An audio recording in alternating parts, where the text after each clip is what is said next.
जब एक गरीब किसान की सच्ची भक्ति ने भगवान को खेत में उतरने पर मजबूर कर दिया। ये कहानी शुरू होते ही आपको अंत तक देखने से रोक नहीं पाएगी। एक छोटे से गांव में भीखाराम नाम का एक मेहनती सीधा साधा किसान रहता था। उसकी ताकत उसके बाजुओं में नहीं, उसके ईमान और मेहनत में थी। उसके साथ उसकी पत्नी सीतल, छोटी बहन गुड़िया और छोटा सा परिवार रहता था।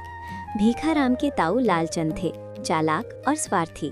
अपनी पत्नी के कहने पर उन्होंने भीखाराम को एक ऐसा खेत दे दिया जो सालों से बंजर और बेकार पड़ा था। भीखाराम ने खेत को देखकर बस इतना कहा, जमीन माँ है, अगर मेहनत की जाए तो वो खाली नहीं रहती। वो दिन रात खेत में जुट गया, हल चलाया, बैल जोते, खाद डाली, कुएं से पानी खींच खींच कर खेत सींचा। लेकिन महीनों बीत गए, एक अंकुर तक नहीं फूटा। धीरे धीरे उसका हौसला टूटने लगा।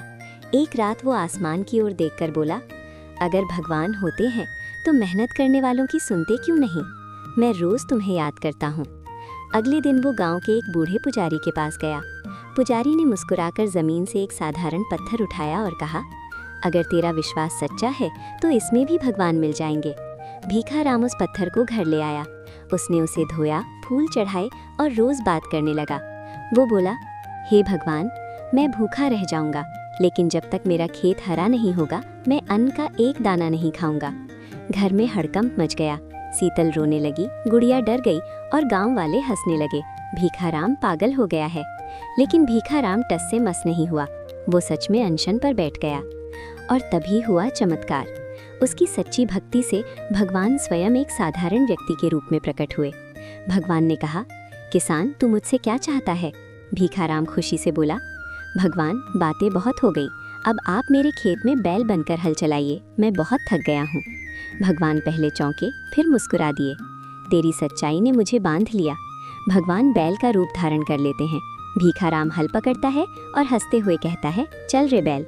एक ही पल में पूरा खेत जोत दिया जाता है। बीज पड़ते हैं, पानी गिरता है और देखते देखते खेत लहलहा उठता है। इसके बाद भगवान कुछ समय तक भीखाराम के घर ही रहने लगते हैं। कभी चूल्हा चलाते हैं, कभी गांव वालों से मजाक करते हैं। ढेर सारे हल्के फुल्के और मज़ेदार पल। जो भी बुराई करता है वो खुद अपनी चाल में फंस जाता है। अंत में खेत सोना उगलता है, घर में खुशहाली आती है और भगवान विदा लेते हुए कहते हैं, सच्ची मेहनत और सच्चा विश्वास इतना ताकतवर होता है कि भगवान को भी खेत में उतरना पड़ता है, चाहे बैल बनकर ही क्यों ना सही। अगर आपको लगता है कि सच्ची मेहनत और सच्चा विश्वास कभी खाली नहीं जाते, तो वीडियो को लाइक करें, कमेंट में भक्ति लिखें और ऐसी कहानियों के लिए सब्सक्राइब करें।